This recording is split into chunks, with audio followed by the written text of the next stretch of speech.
Welcome to the Seattle Sports Union podcast. I am your host, Abraham DeWeese, back again with that damn dirty duck, Matt Paige.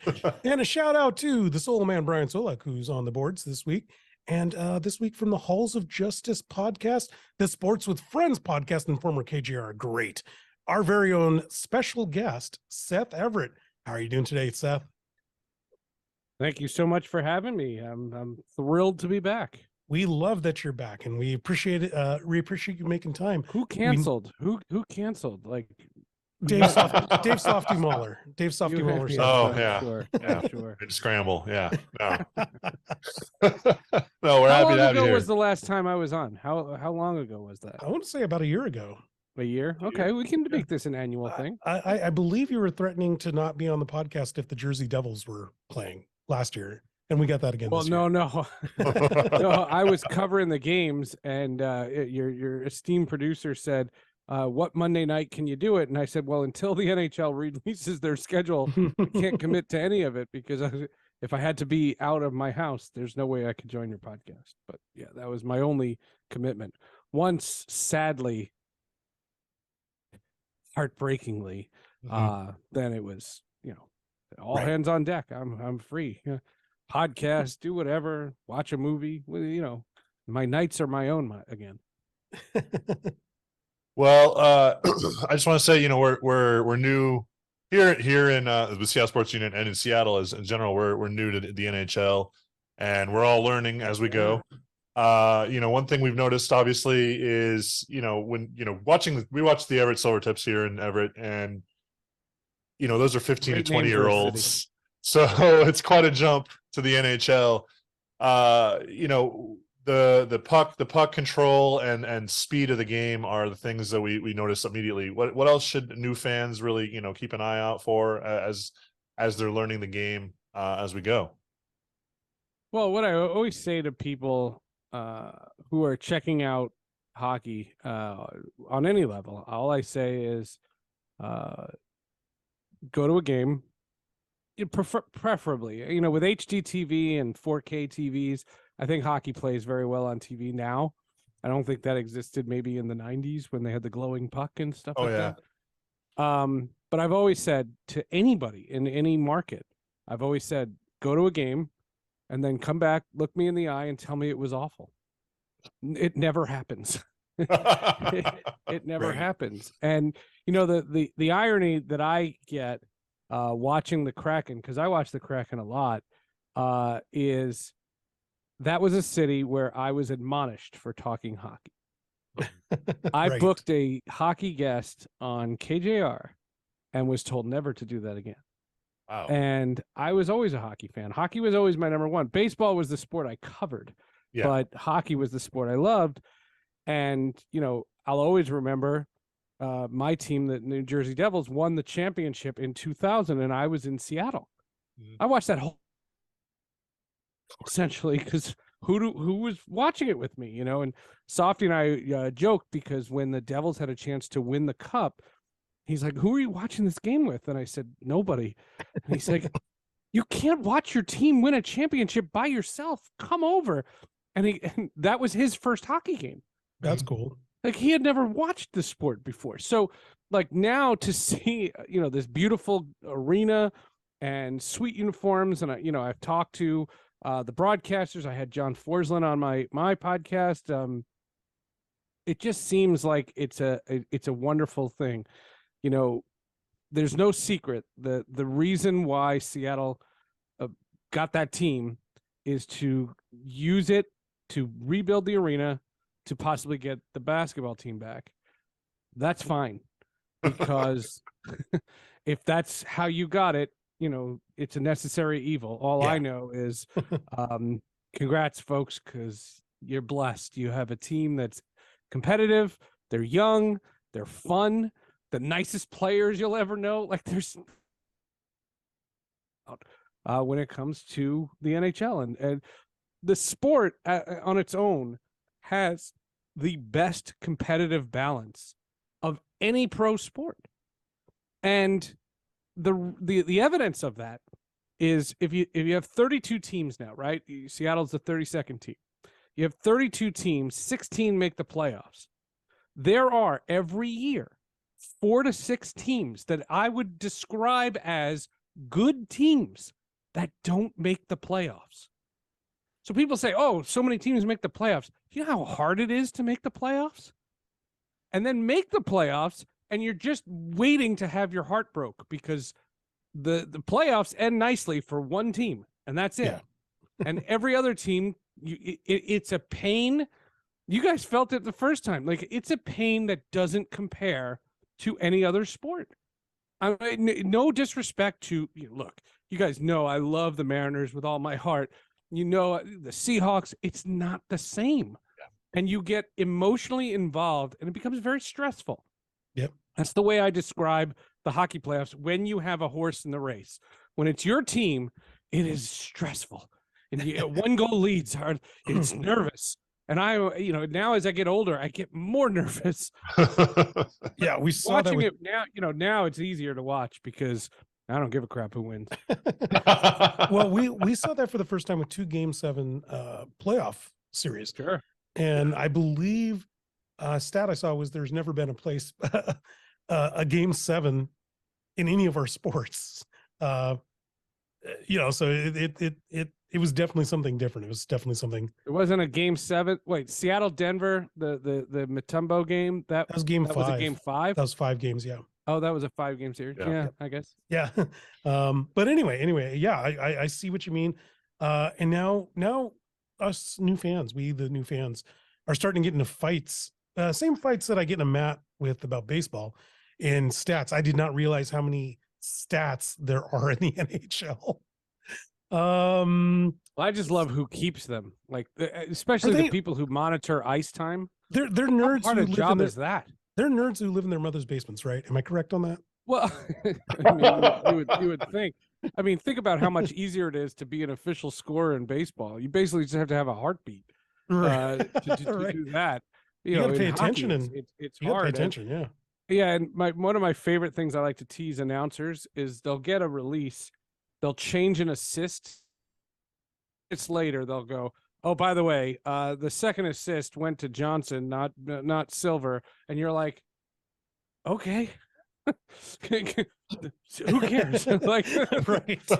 Okay, that's fine. To me, it's not a very stat heavy sport. The eye test is very easy. You can tell. To me, you can always tell when your team has their foot on the gas. Mm-hmm. And if you've watched one hockey game and you're listening to this, you know exactly what I mean. You can tell when everything is crisp, and you can tell when they're sloppy.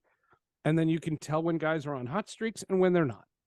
This doesn't need a 4 for his last 12. I don't need that. Those don't help me. What I love about the sport, what I think is the next step for the Kraken, are rivalries.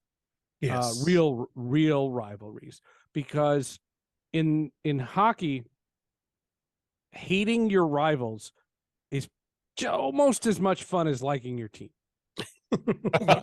watching the rival lose. Yes, it's like when Matt's Oregon Ducks lose. I'm like, that feels good. That feels real good. Multiply that by 9, and that's a hockey rivalry. Okay. Like I've hated the New York Rangers for 40 years.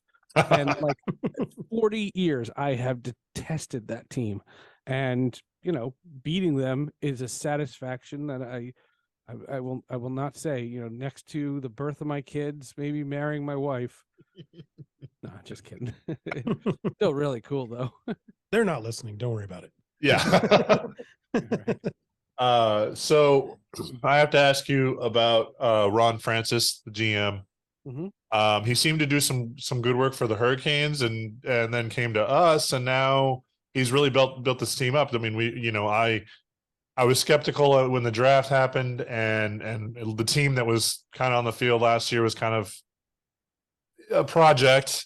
But the way the team came together this year, how much credit is he getting? Has he crystallized as a good GM for NHL standards now? Is he going to get respect for this, or when was it? When was he not getting respect? I would say with Carolina, he never made the playoffs. Yeah. That was the impression we got here in Seattle, at least. It just felt like, oh, you guys get him, whatever. And And again, we're not the world's. I never sensed that.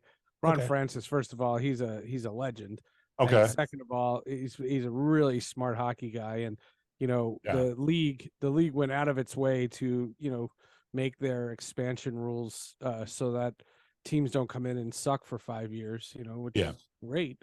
No, I have no quarrel with. No, I'm not asking about It was a strong hire. They made some smart moves. I mean, not taking a goalie, and then signing one. I thought that was very shrewd. They didn't eat, too many bad contracts in the expansion year, and they learned. And I'm not going to give them a ton of credit for drafting Beniers.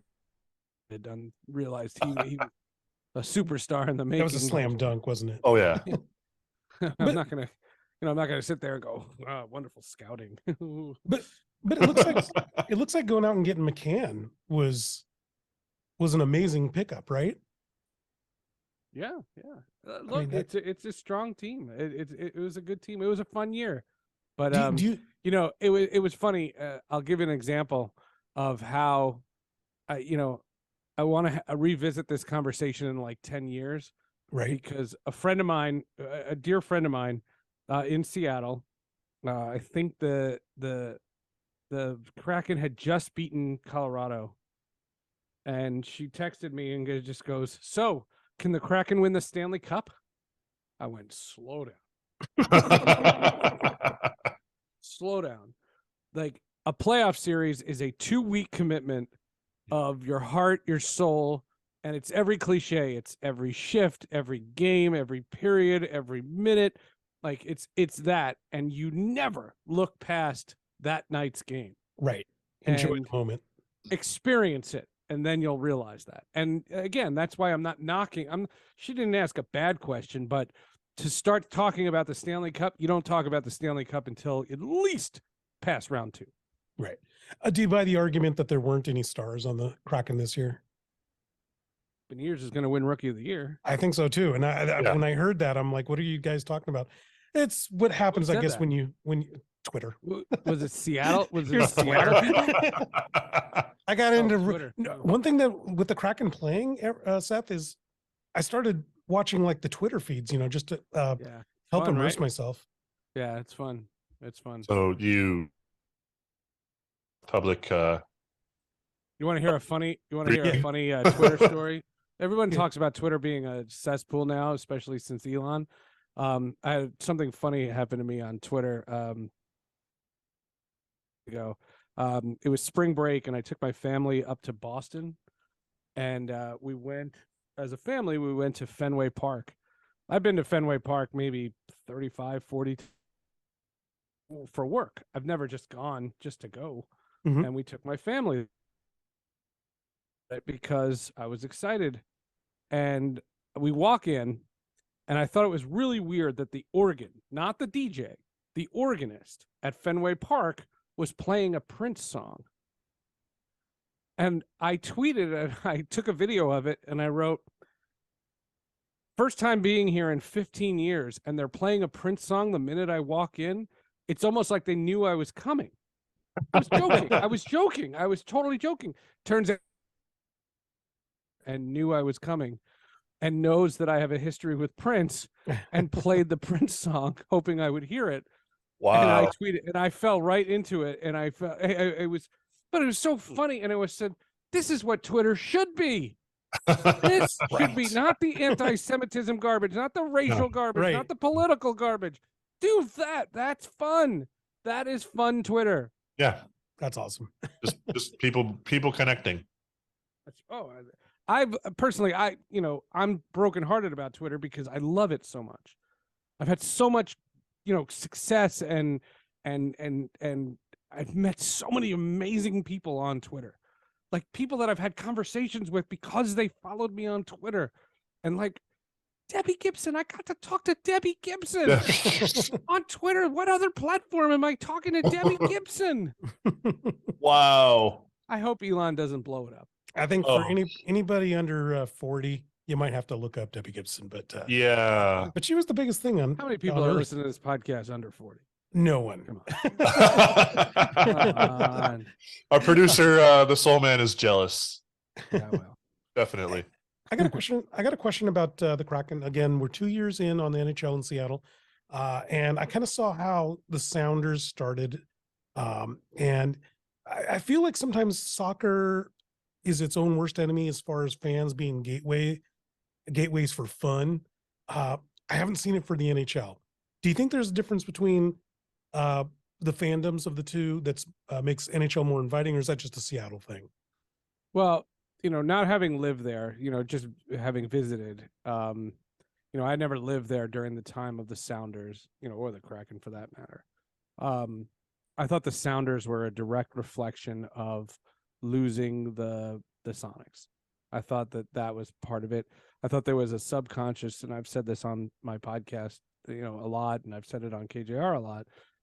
I think the Sonics leaving, I think the collective city, the sports fandom of the city, had an axe to grind, or they wanted to prove themselves. The best example, the most documented example, is they can't just have a home field advantage. They had to break decibel records of fandom in an outdoor stadium. Like, it's not good enough to just be a good home crowd. It has to be the best home crowd. And it's almost like the subconscious of Seattle saying, we're still a good sports town. We promise we're good.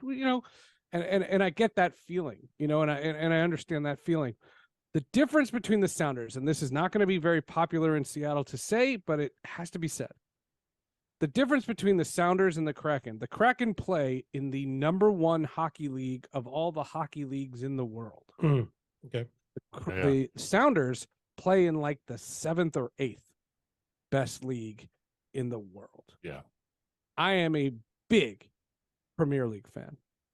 Okay. I have a team. I watch my team. I watch the games. I watch the Premier League. I love the NBC coverage. I have Peacock because of it.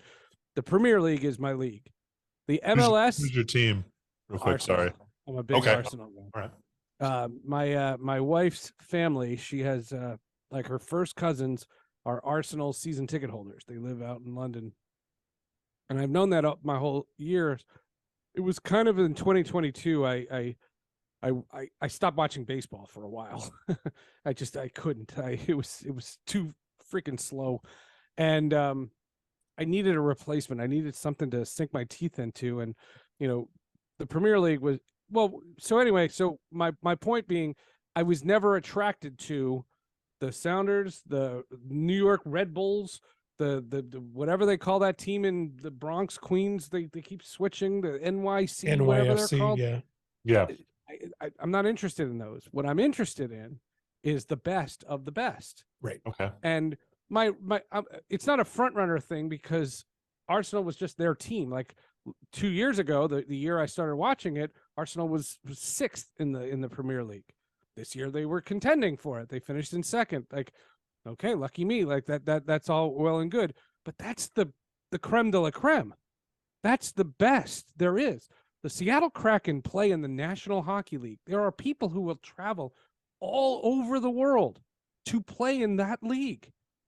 The people who play in the MLS are the people that couldn't get work in Bundesliga and the Premier League and the German league, and the Italian Serie A and all these, the Spanish league and all these different leagues. And so to me, the fan base is different. Anybody who's a Sounder fan, one of my dearest friends who covers the Sounders, he talks about it all the time, and I'm thrilled for him. I don't begrudge anybody to follow any team, but the MLS is not even on my radar, and it's not on a lot of people. NBC paid billions with a B for the rights to get the Premier League in America only. Yeah. That wasn't even a global contract. That was in the United States only, and they have it. Yeah, it's like watching the Olympics, or comparing here in Everett the Aqua Sox to the Mariners. You're watching. You like to watch the cream of the crop, the people who are the best at their sport, the best at what they do, competing at the highest level. it's always fun just to watch the masters at their craft. But I don't begrudge somebody for going to an Aqua Sox game. Oh. You know, I covered minor league baseball. The minors are the thing. You know, I started my career in the American Hockey League. Like, I love that league. Yeah. You know, that's a special league. But you know, it's not even, the MLS isn't even 2 or 3. Yeah. It's like 8. Right. And there's a difference there.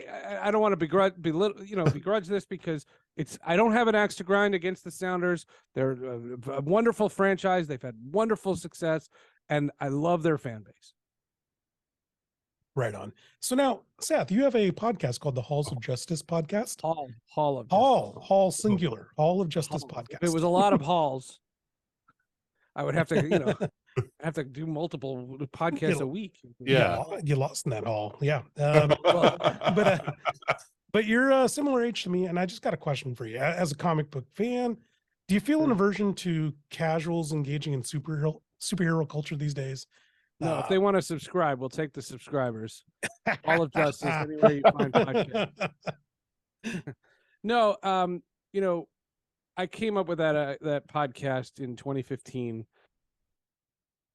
A job, and it's funny that job that I had taken, I was hosting something called Con TV, and if you have the app Tubi, I don't know if you have the streaming app. It's a free app. Yeah, Tubi. If you type in Con TV, you can find episodes of the show I did, which is fun. It was supposed to be like College Game Day, but at Comic-Cons. Okay. That was the idea of it. So it would be like an anchor desk in the middle of a Comic-Con floor, and there'd be like all these cosplayers walking in the background, and we would interview actors and writers and artists. Awesome. And that sounds interesting. It's streaming on Tubi. Some people have asked me to take one of the episodes and make it an episode of the podcast. I know that'll break copyright rules, but screw it. It's my podcast. You own it. It's right. Who's gonna complain? So what I realized is at the time I said, boy, there are so many stories here. There are so many people that are grown-ups that are storytellers that would be really interesting, and that their stories don't get told. There's no platform for them. And what I genuinely remembered, before I lived in Seattle, I lived in Denver. I remember doing a Denver Broncos weekend talk show, and I had referenced something with Batman, and it was around the time of the George Clooney Batman. Oh, and I got told, real men don't talk about superheroes, and I was admonished for talking about a comic book at that time, and it floored me. I couldn't understand it. So in 2015, I had this idea to create the podcast. And I wanted a name that would tell the audience that it was older, that it was for adults. Right. And so the Hall of Justice, the slogan is, if you're old enough to know what the Hall of Justice is, you're our demographic. Like, that's literally exactly what it says. And the whole idea is we take it, but we treat it with the same gravitas that we treat any sport, like any sports topic. Like, if we're reviewing movies, review the movie. Like be honest about the movie. It's not a kiddie movie. It's not a nerdy movie. It's a movie, and you can talk about it the way it is. We talk about real issues. We've talked about last week we had a writer who was nominated for a GLAAD award. She wrote an arc in a Batman comic where Tim Drake, who's the third Robin, came out as bisexual. I didn't know that, and I found out, and that's what the podcast is for. Like, we can do that. I found out that there was in the very beginning, there was a Huffington Post article that said the first season of Jessica Jones is so authentic that the creator or a consultant that worked on the show had to be an actual rape victim, because the PTSD displayed is too authentic. It's too real. This is the Netflix series, right? That was now it's on Disney Plus. Oh yeah, that's right. But it's from Marvel. It's Marvel. Yeah. And I just was like, yeah, that's something I'd want to know about. We've done issues on race and animation, which to me is dumb because they're cartoons and who knows what they look like. Rosario Dawson played Wonder Woman, and black people have played the Joker and white people have played the Joker. Hey, it's just something I wrestled with, and so like we can tackle those kinds of issues, and we review movies, we spoil them, but we do it in a way that's not jerks on social media. We don't say, "Oh my God, they killed Han Solo." Oh my God. Like, we don't do that. We say, here, don't press play unless you've seen the movie or you don't care. And voila. And, that's how this podcast works. And, we've been very fortunate. The fact that it makes any money is dumbfounding to me. But yeah, it's a passion project, and it's something I treat very, very seriously. I'm still giggling the fact that you got in trouble for talking about the NHL on a sports channel. And then KJR, Batman, in the 90s. On the Fan in Denver, totally. I think in the 90s. I think you just got in trouble a lot, maybe. I did. I did. Some of it I earned. Well, when you look back at the comics in the early 90s, late 80s, what kind of impressions do you get as far as, to now? I mean, like how progressive the X-Men were, and, how it connects to society today, I guess, is what I'm trying to say. Well, my confession is I didn't read comics until I was a young adult. My freshman year at Syracuse, I got assigned. I was working for the campus TV station, and in the comics, they killed Superman. Yep. And I covered it. And I remember going out to a comic book store. There was like a line out the door, and I interviewed a bunch of fans, and I was dumbfounded, but I couldn't believe there was a comic book store, because where I grew up, there wasn't a comic book store. So I didn't know about this. I knew about cartoons. I knew about the Transformers and He-Man and the Super Friends. And, I knew who Superman and Batman were, and I knew the Christopher Reeve movies, and I'd known the Michael Keaton movie, but that was it. I never read the books. And a couple of weeks later, I remember the next semester I got to bring a car up to campus. So now I had a car so I could drive to the comic book store. And I went there. And at that point in the comic arc, Hal Jordan, Green Lantern, went. Can you curse on this podcast? No, we're now on channel 68 out of Ocean Shores. So. Okay, got it. He went absolutely crazy. You're talking about one of my favorite arcs of all time. Yeah. Oh, Ron Mars, who's been on my podcast. He wrote it. Ron Mars is a great guy and a good friend. So anyway, so Hal Jordan went nuts, and I went, "Oh, this is for me." Yeah. I was like, "This is not for kids." I was like, "This is dark."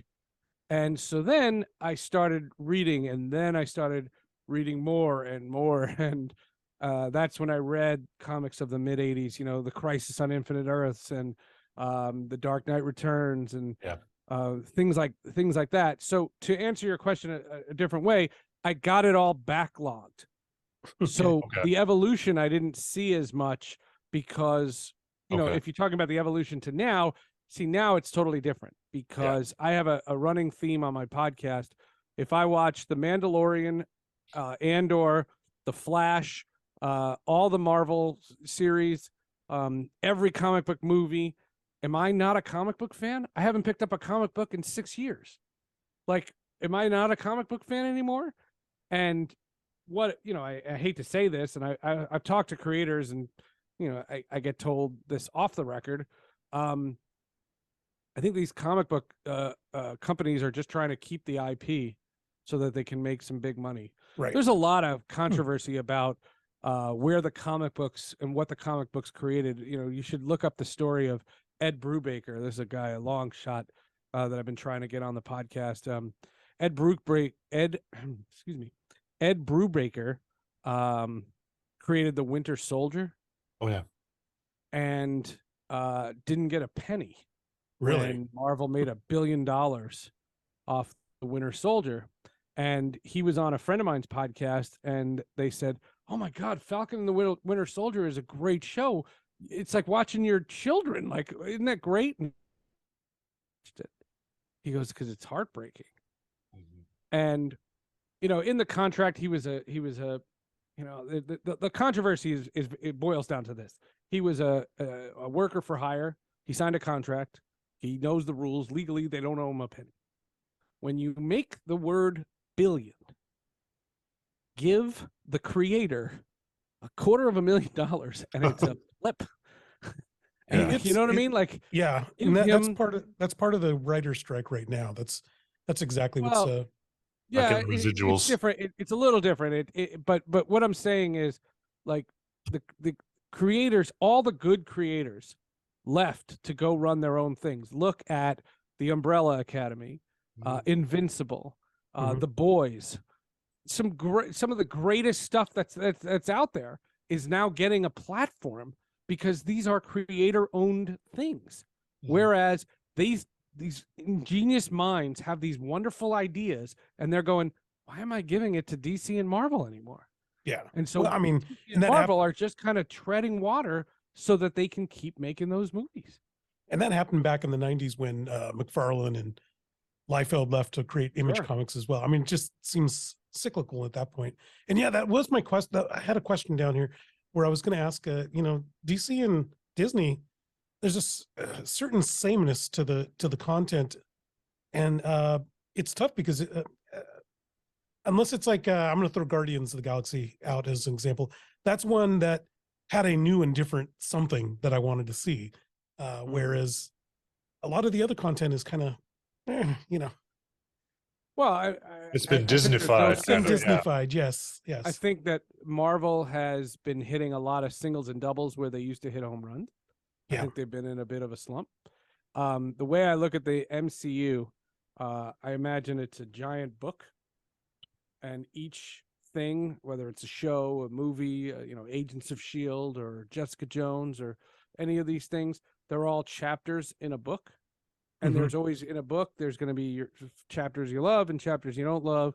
It doesn't mean that you're not putting the book down. And so I think what Marvel's done, I mean, pick a movie, I can eviscerate it easily. These movies since Endgame, really, they've really struggled. I think that's just from a Marvel standpoint. DC's in a different boat. I think that, I think they made some weird decisions, and I think those decisions have really haunted them. Wonder Woman 2 was awful. Shazam 2 was awful. I mean, these movies are like awful. When are they going to reboot my favorite character? I know they did Ryan Reynolds as Green Lantern, but I want them to redo it. Well, there was supposed to be an HBO Max Green Lantern series that my buddy Mark Guggenheim was writing, and then they changed it, and supposedly there's still something coming, but that'll be after the writer strike. Dang. Okay. Not for a while. Not for a while. You might be in luck because they finally got Snyder. They wrested that DC universe out of Snyder's hands. Well, Snyder, Snyder is Snyder is the reason why I'm still doing the Hall of Justice. Back in 2016, I'll tell the story real fast, but back in 2016, Zach came on the podcast, and at the time we had about 100 listeners, and it was just a hobby. I was working at NBC Sports at the time, and Zack Snyder was doing something for Doritos for the Super Bowl, and they called NBC Sports Radio, and the producer called me. They're like, "Hey, we're supposed to interview Zack Snyder on our morning show. Can you tell us what to ask him?" I was like, thinking quickly. I said, "Yeah, I'll make you a deal. I'll write out questions for you, but can you ask the PR person if I can talk to him for 10 minutes on this podcast that I had created?" I mean, we were at episode 28. We weren't doing weekly, so it's about 7-8 months we had started the podcast. And the PR lady had heard of me, so yes, it was an affirmative. So I had him on, and it was funny because the only thing I really wanted to ask him was, why would you cast someone else as the Flash when Grant Gustin is doing so well? Because that was season 1 of the Flash, and right? They can't merge their universes for some reason. But in it, I had said to Zack Snyder, I said, "Boy, people really are strong-willed about your movies." I said, "No one goes to your movies and goes, that was okay." People either go, They either love your movies and will defend them to the death, or they hate your movies and they want you to die a fiery death. And I said That's it to him, true. and It's true. He ripped Superman fans. Wow. And someone from Variety heard it and wrote an article about Zack Snyder ripping Superman fans on this podcast and put the link to the podcast. And no joke, we had, I want to say the last check, we had 450,000 listeners God. to that episode. Nice. This was 8 years ago. Wow.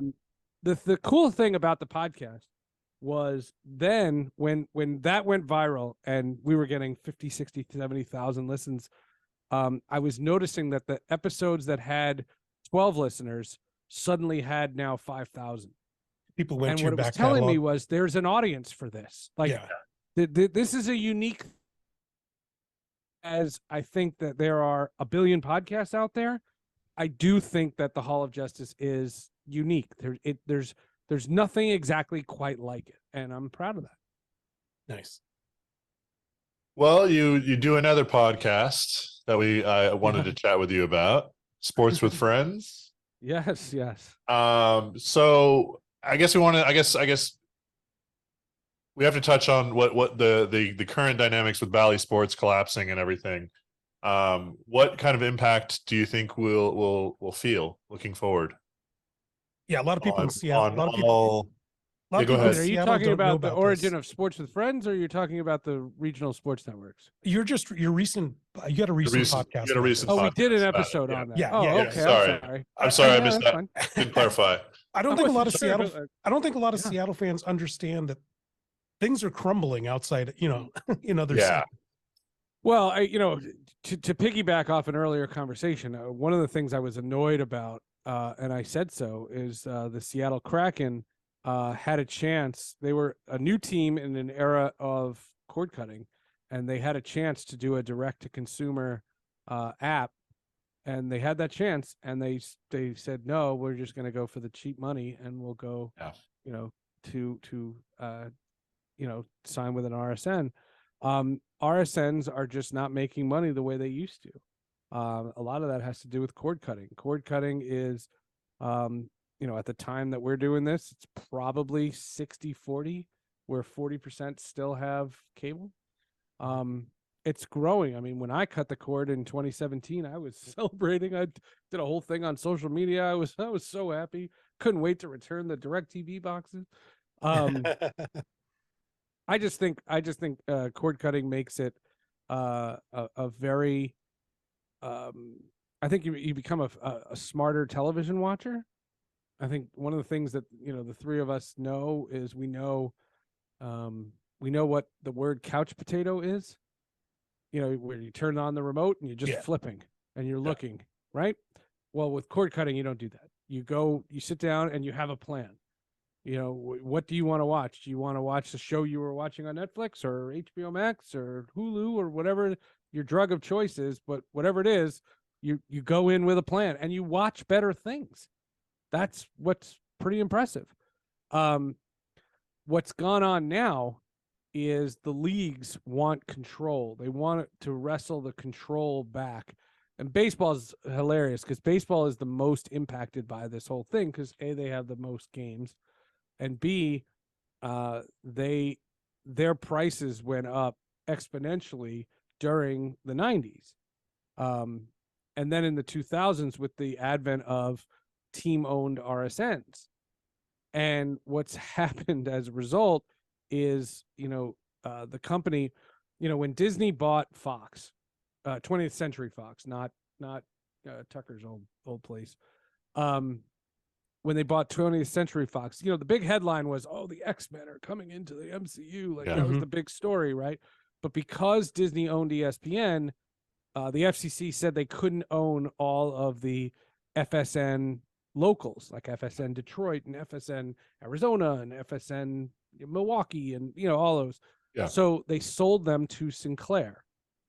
And, say what you want about Sinclair. Again, I don't think you guys want to get political, but Sinclair is an interesting company. They created a sub-company, a subsidiary called Diamond Sports.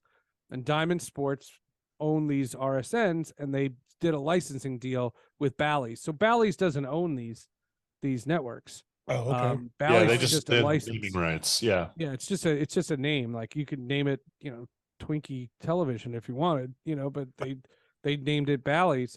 What's going to happen? There's going to be a civil war amongst the teams because the commissioner is going to try to create something in-house like what the MLS has with Apple. Mm-hmm. But the problem is there are RSNs that still make money, like Yes and Nesson, New England Sports Network, and Mid-Atlantic Sports Net. A lot of the Northeast. And Root Sports. No, Root Sports is Actually Roots is owned by the Mariners. Roots is owned by the Mariners. Yeah, but it's different. Yeah, it's different. But what my point is that there's going to be teams that are going to say, screw that, we don't want to get rid of your local money. Yeah. And there's other teams like Cincinnati, like almost lost their rights about 2 weeks ago. They hadn't made a payment. And, my argument, and the reason I did the episode of that podcast is forget how the games are on. Like the games, you're going to find the games. If you're a sports fan, you're going to find the games. Yeah. My thing is if you're the Miami Marlins and your gross revenues are $100 million and 50 of that is television money, and all of a sudden you take 50 away from a team that already doesn't make a lot of money. Yeah. What kind of competitive balance are you going to have in a sport where I think competitive balance is one of the biggest problems in baseball? It's an issue. Yeah. Yeah. It's going to impact hockey the least, and it's going to impact the NBA. Interestingly, because the NBA's national TV deal is up. And so the NBA is going to probably negotiate into their deal local rights for the Bally's networks. So it's going to be where I think if you have ESPN Plus, for example, you're going to get Phoenix Suns games or something like that. The Suns were the important one, fifth largest city in America in the regular season Suns games. Nobody can get. Right. Well, and you can't watch it. Well, in my area, we steal a password to watch the Devils. Yeah. I mean, and it's not because I'm being cheap. I can't purchase the Devils. Yeah. Now, next year, supposedly that's going to be something that's available. Or are they taking that silly blackout restriction off? Right. Well, that's the thing. And that's the problem. The blackout restriction. Speaking of Sports with Friends, episode 299. So that was 100 and something episodes ago. I had Gary Bettman on, and I said to him, you have at the time she was 12, but now my kid is 14. She is a bigger hockey fan than I was when I was 14. And when she goes to college, if it's hard for her to watch the Devils, she's not gonna. Yeah. Like she's a kid. And right now she's a big fan, but if you make it hard, she's not going to. Yeah, I'm going to give her my passwords and things like that. But but that's not the issue. The issue is the access. If she goes to school out of state, she can watch her team. But if she stays in state, she can't. That's stupid. Yeah. And then it's all sports. All sports are all American sports are like that. Dumb. Yeah, I'm familiar with that with the Mariners. I'm been a cord cutter and I pay for MLB.TV, but blackout restrictions, I can't watch the Mariners. But if you lived in Montana, but I could. If you lived a full day's drive away. Oh yeah. You lived in Missoula, Montana, you are still blacked out. If you live in Alaska, you're blacked out. If you live in Iowa, you're blacked out in like 6 markets. Right. Well, in Vegas, it's 9. Well, to your point about accessibility, the Dodgers, like 75% of LA can't watch the Dodgers. It's just it's not available. Correct. It's crazy. Again, what you're doing is you're not exposing your team, and it's just it's laughable. I mean, but I think what's happened with the bankruptcy, with the Sinclair bankruptcy, I think what it's going to do is it's going to rewrite the rules, and I hope it rewrites them for the better. Yeah. I noticed a couple of months ago, since we're talking about broadcasting, January, February, somewhere in there, you had Jeff Smullian, former Mariner owner, on. Sure. And we had him as well. And I got that feeling he was trying something innovative. I told him to go on your podcast. Oh, well then thank you. We appreciate it. We appreciate that. Yeah. He's a good guy, isn't he? He was very cordial, not what, he was the devil when I was a kid. Like, in my mind, that was the guy trying to take it to Tampa. It's like, who is this? Who's this? carpetbagger from Indiana, but no, he was a very nice guy. He was very frank, and the environment that he was in, broke, and he was making decisions based on the fact that he had no money and shouldn't have been owning the team in the first place. Yeah, he said that he couldn't absorb the losses that it took to own. But the ideas that he had were built for the next 20 years. Like, that's the Mariners owning Root Sports. That was something he kind of wanted to do. He wanted to, push that forward. He's an innovative guy. Yeah, definitely. He wants different. to come back on Sports with Friends to talk about all this streaming stuff. The thing with the streaming, though, and a joke, we had Kurt Bodenhausen from Sportico. He was wonderful, but it gets outdated, like, really quickly, because things are changing every time. And the one thing I try to do about a podcast, I have a running gag on both my podcasts. If you're listening to this in the future, do me a favor, leave me a note. Let me know how the flying car is. You mentioned Ryan Reynolds. A big joke about Ryan Reynolds. When we review movies, we always talk about the writing. It's never the production. It's never the cast. These movies are beautiful. Like, they're works of art that they can still suck. But so the running gag is Ryan Reynolds was great as Green Lantern. It's not his fault he fought a clown. That's absolutely true. Yeah, 100%. So I wanted to touch base. So recently, the journalism community lost a great Rick Hummel. The commish passed away, and I wondered if you had any stories. Have you ever had a chance to meet him or chat with him or interact with him in any way? Sure. Yeah. I would say, we were friends. I knew him pretty well. My first interaction with him, it was very memorable because I was scared out of my mind. I remember I was 23, and I was covering the Rockies, and I got a freelancing gig. This guy, Lee Frank, used to always give me freelancing gigs. Like, he would say, hey, KMOX needs Cardinals preview. Can you take care of them? So he wouldn't go to every game, that he got asked. He was like the master freelancer. And so I would take on side gigs. And so this one day I got an assignment to get Cardinals post-game audio.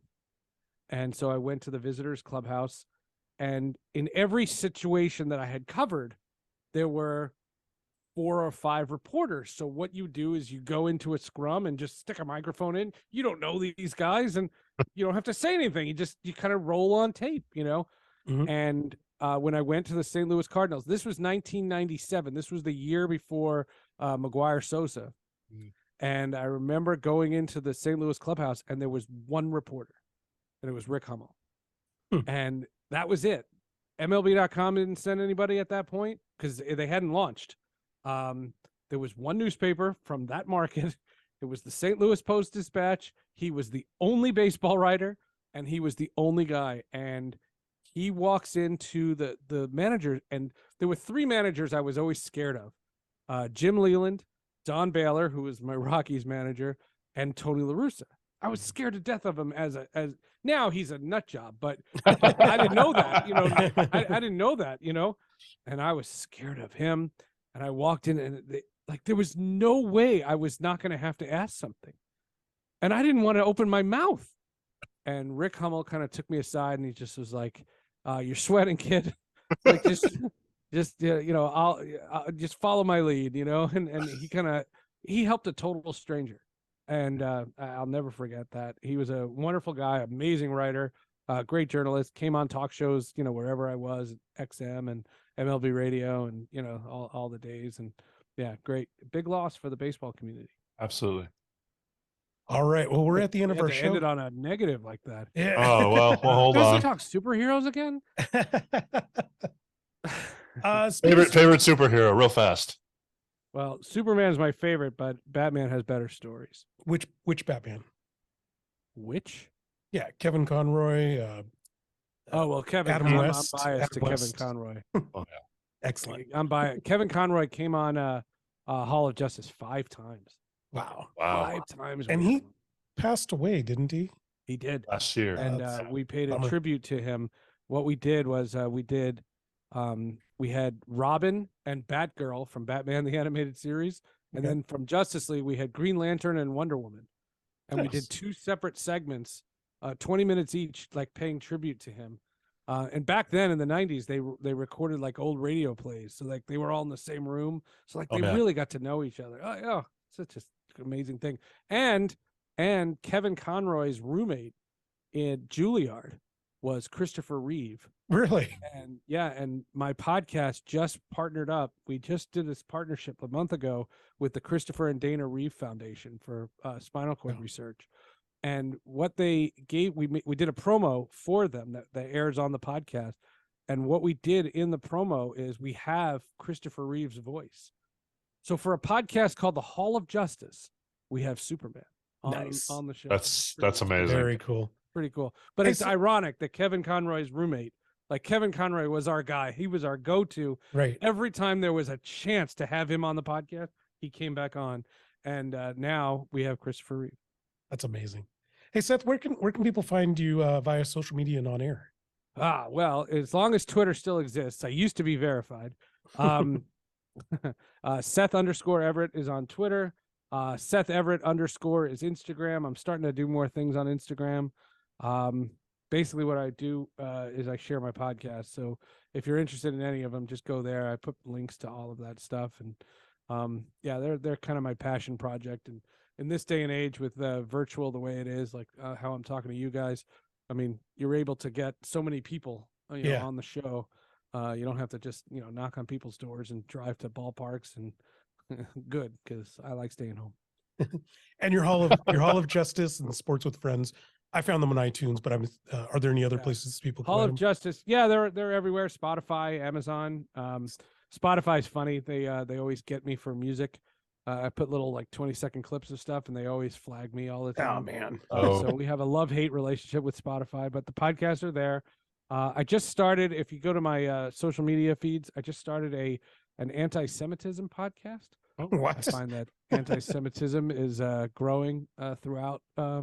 It's growing exponentially, and so this friend of mine who's happens to be a rabbi, he's doing it, and I'm the guy who snuck a radio into bar mitzvahs.